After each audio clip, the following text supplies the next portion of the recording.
Are you against 19th Amendment? Are you I think against? it should be repealed. Now, for your viewers, the 19th Amendment is a we have a constitution, and sometimes we amend or change or modify the Constitution. And when we do that, we call it an amendment, and it becomes a new part of our Constitution.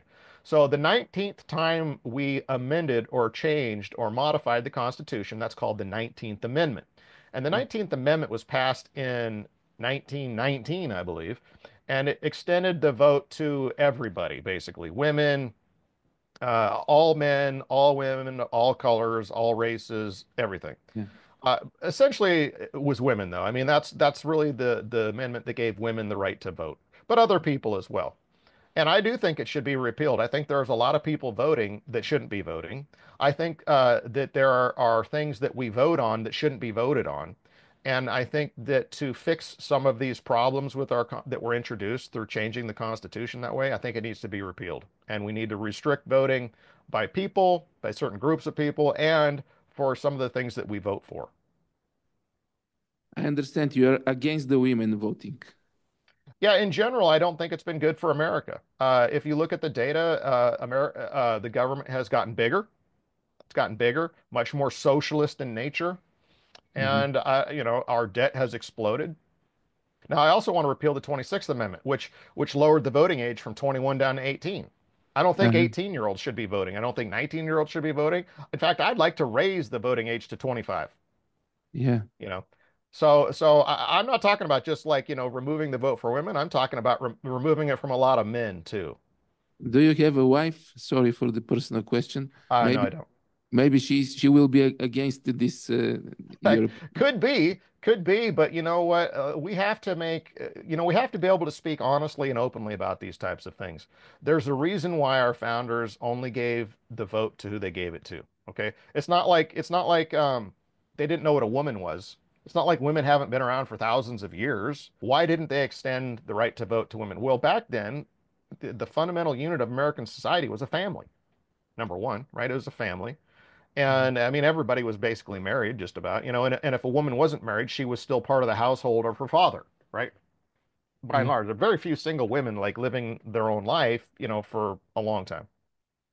White men with land could vote. Not even all white men could vote, Martine. Not even all men could vote. You had to own land. You had to be a landowner. You had to have a stake in America, like literally a stake in America. You had to own a piece of America to be able to vote.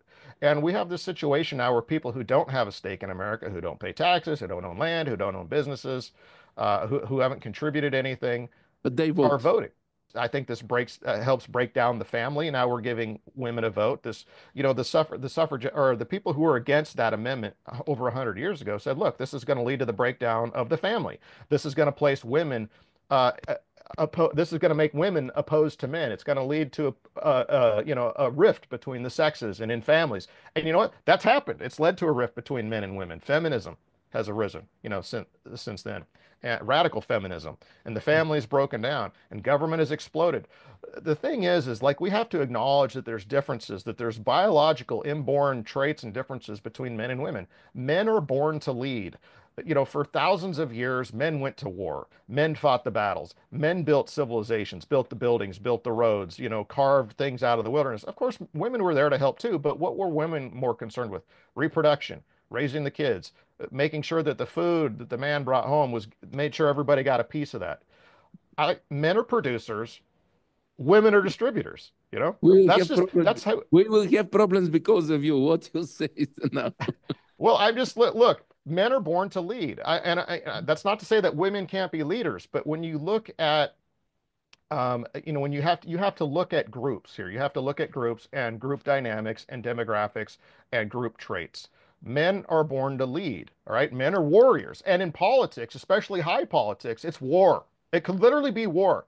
Yeah. Women aren't built for war. Men are. Men are built for war, right? Men lead armies. Men go into battle. That's who should be leading us and making the difficult decisions. Okay, that's not to say women don't have a role. But women they've never been born to lead. Our civilizations, Western civilization, have not been based on women leading men. Okay? That's just never been true. Of course, there are exceptions. Like you can look at Queen Elizabeth. the great Queen Elizabeth I, right? From 500 years ago, or Catherine the Great, or whatever. But these are exceptions. These are rare exceptions, and you shouldn't order society around exceptions. Women, they have biological functions that happen on a regular basis. If you're married or have a girlfriend, you know what those are. And that affects their decision making. Like, do you want somebody who's going through that period of their life, with their finger on the nuclear trigger? I'm sorry, that's going to make some people mad. But